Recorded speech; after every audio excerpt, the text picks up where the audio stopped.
মাটি লৈ যিসকল ব্যক্তিৰ চিভিল কোৰ্টত গোচৰ চলি আছে বা কেতিয়াবা যদি চিভিল কোৰ্টত যাব লগা হয়, তেওঁলোকক এটা গুৰুত্বপূৰ্ণ তথ্য দিম। ভিডিঅ'টো মনোযোগেৰে চাব। আপোনাৰ হাতত যদি আইনগতভাৱে পঞ্জীয়নভুক্ত চেল ডিড আছে, তেন্তে সেই চেল ডিডখন সম্পূৰ্ণৰূপে বৈধ।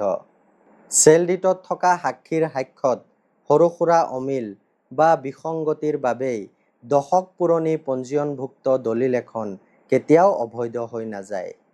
সুপ্ৰিম কোৰ্টে Sharafat Ali death through LRS versus deputy director of consolidation Haridwar গোচৰত এই গুৰুত্বপূৰ্ণ ৰায়দান প্ৰদান কৰে।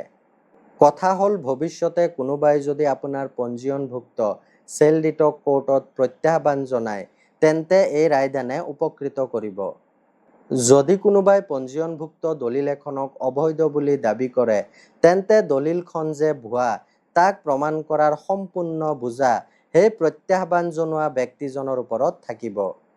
খুবেই দৰকাৰী ভিডিঅ', শ্বেয়াৰ এটা কৰিব পাৰে। এনেকুৱা পৰামৰ্শৰ বাবে মোক ফ'ল' কৰিব। ধন্যবাদ।